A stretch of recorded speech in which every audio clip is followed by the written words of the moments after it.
Ainda está pesaroso? Precisa de ajuda para suportar o seu pesar? Há alguma esperança para os mortos? Em caso afirmativo, qual é? Que certeza podemos ter? Dar-se-ão a essas perguntas respostas consoladoras baseadas na Bíblia. Convidamo-lo a ouvir com atenção.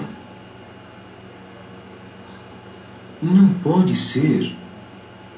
Um homem de Nova York, Estados Unidos da América, conta: Meu filho Jonathan estava visitando amigos a alguma distância.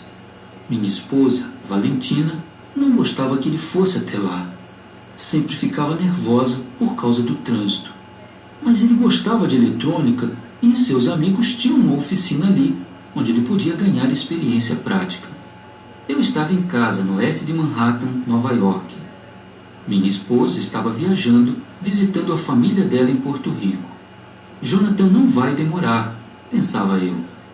Daí tocou a campainha. Com certeza é ele. Não era. Era a polícia e alguns paramédicos. O senhor reconhece esta carteira de motorista? Perguntou o policial.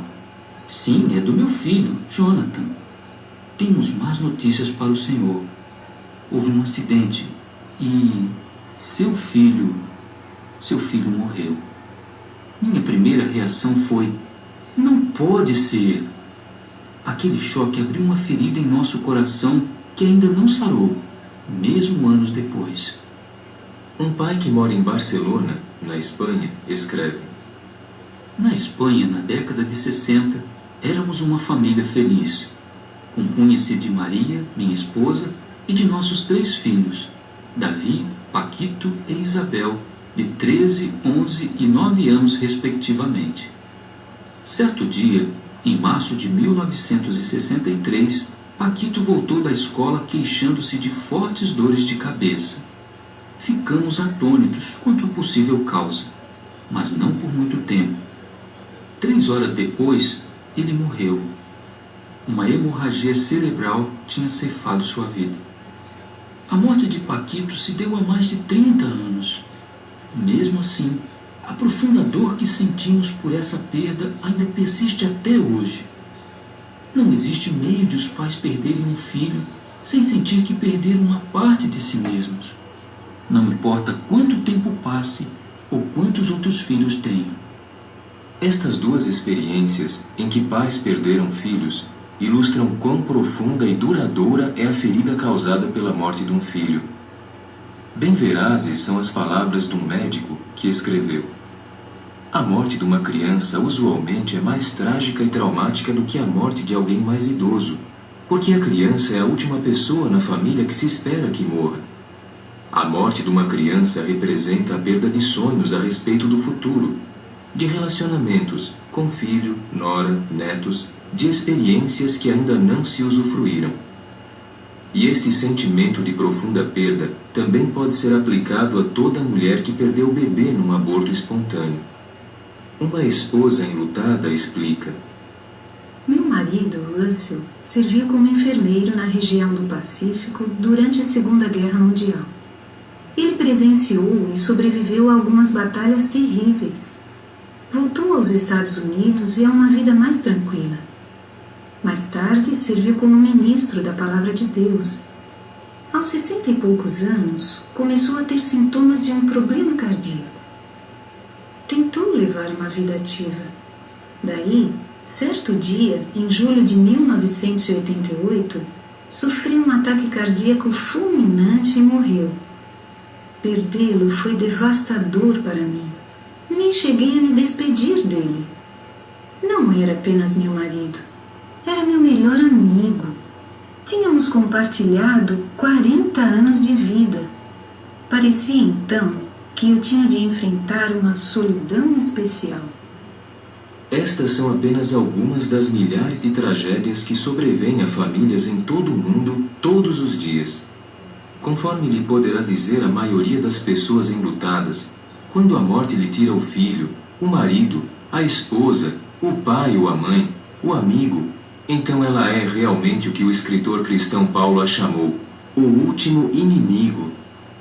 Frequentemente, A primeira reação natural diante desta terrível notícia talvez seja uma negação. Não pode ser! Não acredito! Muitas vezes seguem-se outras reações, conforme veremos. Todavia, antes de considerarmos os sentimentos de pesar, vamos responder a algumas perguntas importantes. Significa a morte o fim da pessoa? Existe alguma esperança de podermos ver novamente a quem amamos? Há realmente uma esperança. O escritor bíblico Paulo ofereceu a esperança de alívio deste último inimigo, a morte. Ele escreveu em 1 Coríntios 15, 26: A morte há de ser reduzida a nada. Ou, como diz a tradução do Pontifício Instituto Bíblico, o último inimigo a ser destruído é a morte. Por que podia Paulo ter tanta certeza disso? Porque fora ensinado por alguém que havia sido ressuscitado dos mortos, Jesus Cristo. Foi também por isso que Paulo podia escrever nos versículos 21 e 22: Visto que a morte é por intermédio de um homem, Adão, também a ressurreição dos mortos é por intermédio de um homem, Jesus Cristo. Porque, assim como em Adão todos morrem, assim também em Cristo todos serão vivificados. Jesus ficou profundamente pesaroso quando se encontrou com uma viúva de Naim e viu o filho falecido dela. O relato bíblico nos diz em Lucas 7, 12 a 16. Ao se aproximar Jesus do portão da cidade de Naim, ora, eis que um morto estava sendo carregado para fora, o filho unigênito de sua mãe.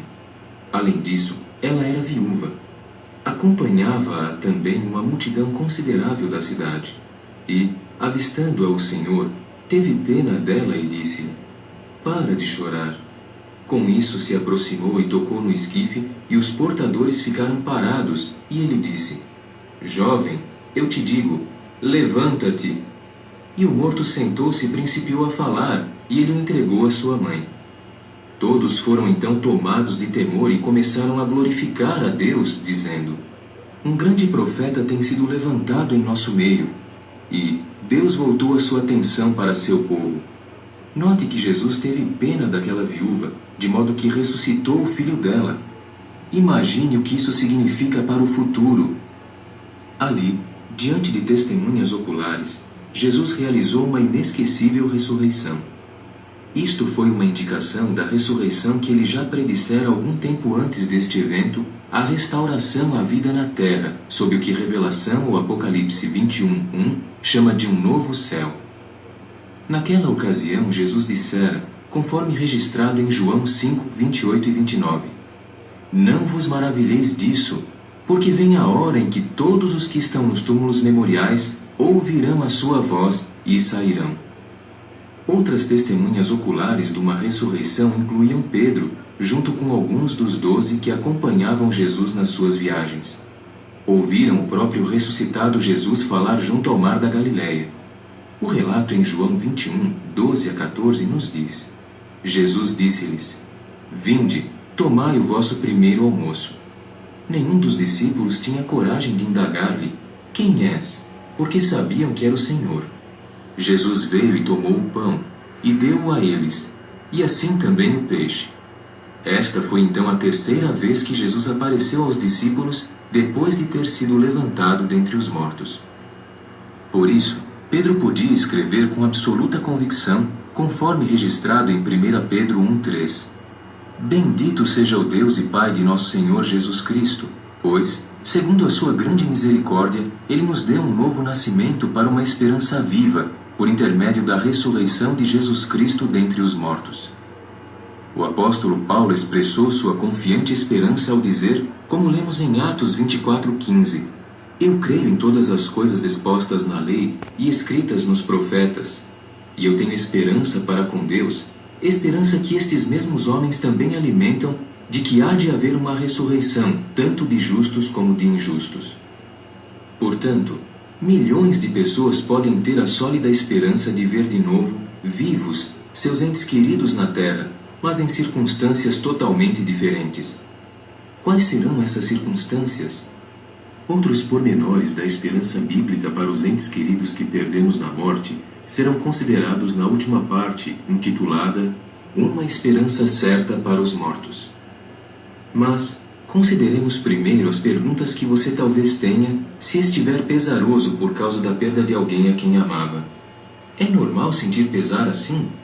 Como poderei suportar o meu pesar? O que poderão outros fazer para me ajudar? Como posso eu ajudar outros pesarosos? E, principalmente, o que diz a Bíblia a respeito de uma esperança certa para os mortos?